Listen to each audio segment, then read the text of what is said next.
Blessed is the way wherein you walk today, for there is prepared for you a place of rest. Chastity and Empathy is the title of the third chapter of Dr. Timothy's book, The Ethics of Beauty. It's a big, beautiful chapter, and I can only give you just a little bit of that in these few minutes, but hopefully that'll be enough to start changing how we think about chastity. So, chastity has always been one of the defining characteristics of the Christian way. Ever since the time of the early Christians, that's one of the things they were known for. But today we seem to have kind of lost sight of this, and people either think it's not worth trying for, or else it's not even possible. But Christ wouldn't recommend something for us if it wasn't possible. And the testimony of the saints is overwhelmingly that the reward of chastity is great and is worth every struggle. If you think about righteous Joseph in the Old Testament, who preferred to go into prison rather than commit adultery with the Potiphar's wife.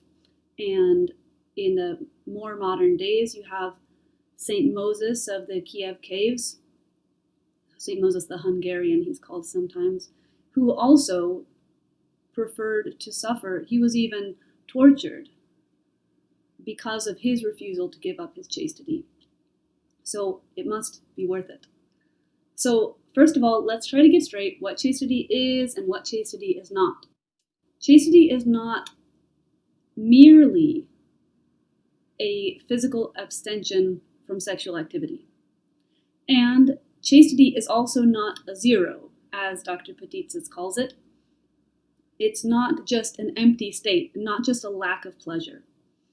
So what is chastity? In one place, Dr. Timothy gives this definition. Chastity is the unswerving, love-filled gazing upon Christ without any trace of selfishness. And to clarify that, in another place, he says that chastity is first of all a dedication of our Eros, our power and attention to Christ.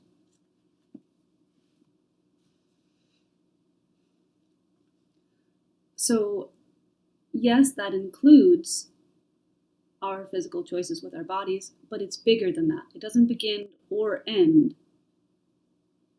in the realm of sexuality.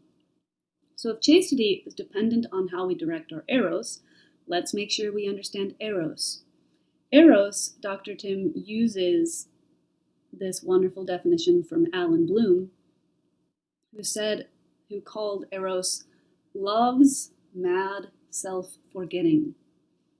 And he elaborates on this, saying that that is our response to beauty, when we see something that's so overwhelmingly beautiful that we want to fully offer ourselves in the sight of this beauty. And that is the power that will unite us to a spouse or to a monastic community. That's the power that will end up making the direction of our life, what path we will choose and who and where it will be with.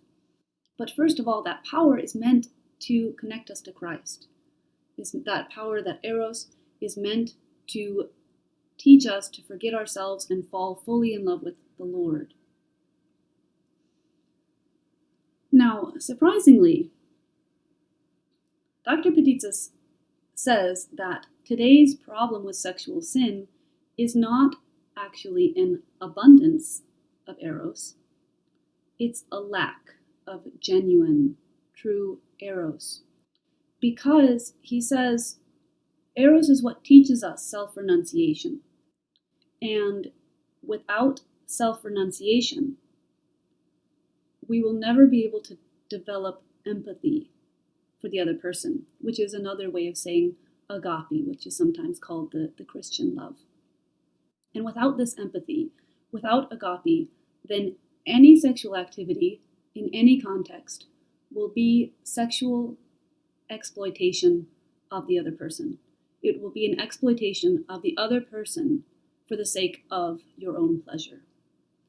And if that's the case, Christian love will be impossible. Without empathy for the other, there is no room for true Christian love. Now, in the chapter, Dr. Patitsas also addresses a couple of the most common excuses that you might hear today or might use today to defend a departure from the traditional standards of Christian chastity. And the first one of those is, of course, that sexuality is honoring the body. It's honoring the natural desires and impulses of the body. But research shows that young people who get involved sexually quickly will begin to develop self-damaging tendencies. And modern psychology will even tell you that teenage sex is a trauma. It actually is a damage. It's a wound to the mind. So it's not an honoring of the body. It will quickly become a dishonoring of the body. The other common excuse, of course, is that we want to show love. I want to show love to my partner. I want to express my love for them. But as we just learned, if you don't renounce yourself and offer yourself first, then you can never truly love the other person. So, what if you've already fallen,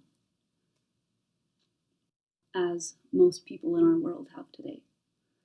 Well, maybe bodily virginity cannot be regained, but chastity can always be regained. If chastity is about the direction of our Eros, the direction of the power of our soul, then what we need to do if we've gotten off track is just to bring the powers of our soul back to attention on Christ, back to love for Him. And our first tool in doing this is confession. As soon as you have fallen, get up and go tell your priest. As soon as you can, don't waste any time. Our first aid and help in this battle is confession. And our second tool, of course, is Holy Communion. Because ultimately, it is the Lord inside of us who's going to win our battles for us. Chastity, like any other virtue, is ultimately a gift from God. Now, hopefully Dr. Tim will forgive me if I depart for just a minute and offer some practical advice that spiritual fathers wiser than myself have shared. And that is, if you are in a relationship that is unchaste, but this is the person that you want to offer yourself for, that you want to marry and give your life for this person, in that case, head for marriage as fast as you can and try for a short and chaste engagement. And then in the sanctified arena of marriage, then true Christian love can develop. If you are in a relationship with someone that's not chaste, and this is not the person that you would like to offer yourself for in marriage, then run away as fast as you can and don't look back, because that will be a relationship of exploitation and it will never develop into Christian love. Okay, back to the book. So chastity is difficult, and especially in today's modern age, because you really have to swim upstream. You really have to push against the grain to be able to preserve this countercultural virtue. So why should we do it? Is it just because that's what Christians are supposed to do? No, that's not how we function. And if you're wondering about that, then you should have watched the last video. Dr. Timothy Patitsas points out that ultimately our striving for chastity is us striving to emulate Christ. It's an imitation of the Lord. And not just because he lived celibate on the earth, but because he is the personification of true chastity, of someone who has all the powers of their soul directed towards God. He is our ultimate example of Eros and of agape, because he's the one who offered himself out of love for the world, who took on flesh so that he could offer it, so that he could be with us and share our being and bring our nature onto the throne of God. He is the one who, through his self-offering and self-forgetfulness, showed true love and true agape in that he did everything good for our salvation. Blessed is